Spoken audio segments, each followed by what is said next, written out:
After everyone is in bed for the night, I decide to slip into Llewell's backyard with the flashlight. I wait until after the kids are asleep. Enzo looks like he's asleep as well. I have no idea how he was able to drift off with everything that happened today, but when I looked down at him on his side of the bed, his eyes were closed and he was snoring softly. I don't bother to get dressed because I'm just going into the backyard next door. I put on a pair of pyjama pants and stuff my feet into a pair of slippers. That should be good enough. The entire front of 12 Lupton Street is cordoned off by police tape, and the inside of the house is dark. Suzette's clearly found a place to stay that isn't stained with her husband's blood. There were a handful of reporters milling about, but Enzo and I stayed inside and they eventually got bored and left. I called my work and told them that I would need a couple of days off, and they had been very understanding. Enzo claims there is a way to get into the backyard without parking in front of the house.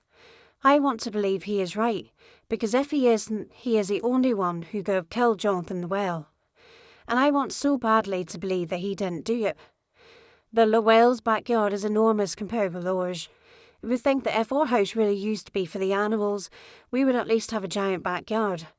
But it pales in comparison to our neighbours. The grass has been neatly trimmed, courtesy of my husband, and he has planted in shape shrubbery along the side of the yard. He has also sectioned off an area that Suzette apparently wanted to reserve to start a garden. It is exactly as he said it would be. I shined my flashlight around the edges of the yard. I checked a map before I came over, but it was not very revealing. There are plenty of things that exist in real life that might not show up on a map, even a virtual one. That's why I'm here to look around myself. I keep my flashlight trained on the shrubs. Enzo did a great job with them.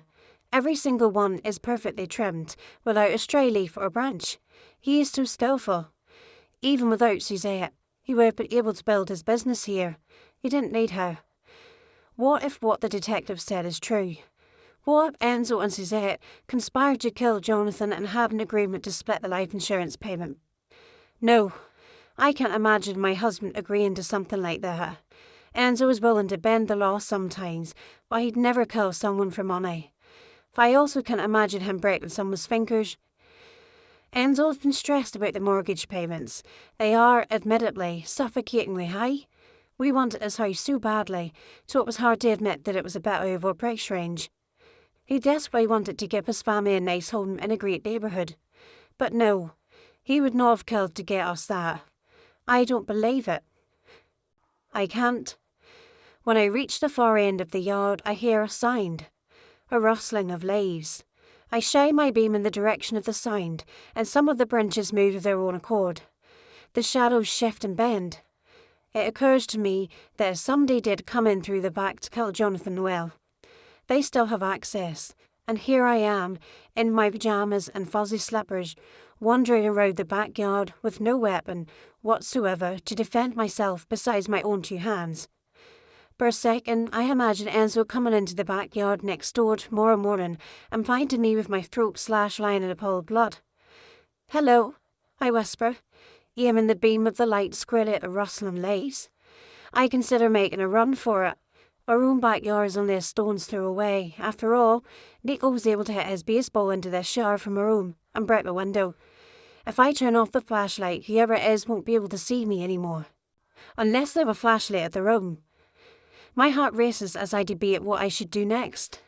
And as I stand there frozen, I realise I have waited too long.